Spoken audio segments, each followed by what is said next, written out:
CI2 के banner तले outsource workers की बैठक आज जिला सिरमौर में हो रही है और ये बैठक आउटसोर्स वर्कर की स्थायी नीति की मांग को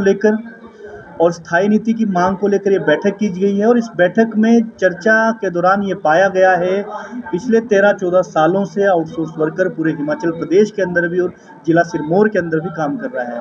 1800 के करीब जिला सिरमौर के अंदर भी आउटसोर्स वर्कर काम कर रहा है। अगर हम देखा जाए तो आउटसोर्स वर्कर के लिए स्थायी नीति ना हिमाचल प्रदेश के अंदर है और ना ही जिला सिरमौर भी इससे अछूता नहीं है।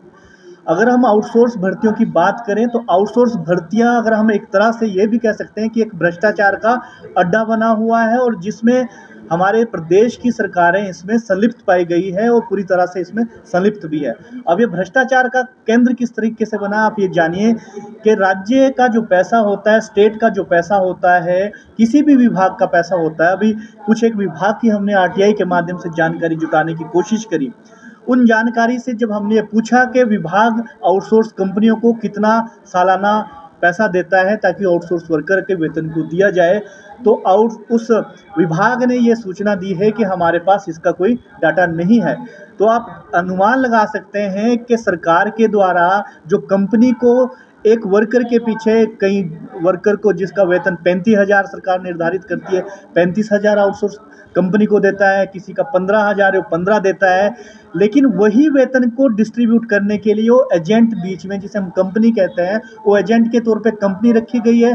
35,000 वाले को 20,000 रुपये दिया जा रहा है, वो 15,000 रुपया सिर्फ कंपनी के खाते में जा रहा है। 15,000 वाले को 10,000 रुपया दिया जा रहा है, वो 5,000 रुपया काटा जा रहा है। तो हमारा ये मानना है, CI2 का ये मानना है कि अगर कंपनी ने या सरकार ने 20,000 रुपये ही वेतन देना है तो वो डायरेक्ट सरकार मजदूरों को भेजे। आज जिला सिरमौर में लगभग 1800 से ज़्यादा आउटसोर्स कर्मचारी हैं जो विभिन्न विभागों में हैं, चाहे वो बिजली बोर्ड हो, चाहे वो जल शक्ति विभाग हो, चाहे वो स्वास्थ्य विभाग हो, चाहे वो हॉर्टिकल्चर विभाग हो। डिफरेंट विभाग में लगभग 10 से 12 ऐसे विभाग हैं जिनमें आउटसोर्स कर्मचारी हैं जो 1800 के करीब संख्या में है। आज हमने नई कार्यकारिणी का गठन करके और अपनी जो हमारी मुख्य मांग है उसमें एक आउटसोर्स कर्मचारी के लिए स्थायी नीति बनाई जाए, हमें अपने अपने विभागों में मर्ज किया जाए। आउटसोर्स कर्मचारी अपनी इस मांग को जो रेगुलर की जो उसकी मांग है, किस लिए उस पर मांग कर रहा है, हमने आउटसोर्स पे विभागों को जो हमारी ज़िंदगी का अहम हिस्सा है हम उस सरकार को दे चुके हैं। दूसरी बात हम सरकार से ये कहना चाहते हैं, जब तक आप हमारे लिए स्थायी नीति लेकर नहीं आते हैं तब तक जितने भी कर्मचारी जिला सिरमौर में या हिमाचल प्रदेश में 40,000 से ज़्यादा आउटसोर्स कर्मचारी है, उनका ये मानना है जब तक स्थायी नीति नहीं आती है तब तक चाहे कंपनी का एग्रीमेंट ख़त्म हो, चाहे उसको एक्सटेंशन ना मिले, चाहे उसका रिन्यूअल ना हो, किसी भी कर्मचारी को ठेकेदार बदलने पर नहीं बदला जाए।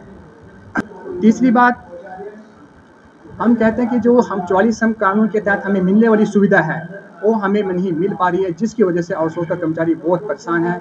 उसको 8 घंटे से ज़्यादा ड्यूटी करनी पड़ती है, जहाँ पे 4 लोगों की जरूरत है वहाँ पे 1 लोग से काम चलाया जा रहा है। एक वर्कर रखने का मतलब ये हुआ कि एक वर्कर 3 श्रेणियों का काम लिया जा रहा है।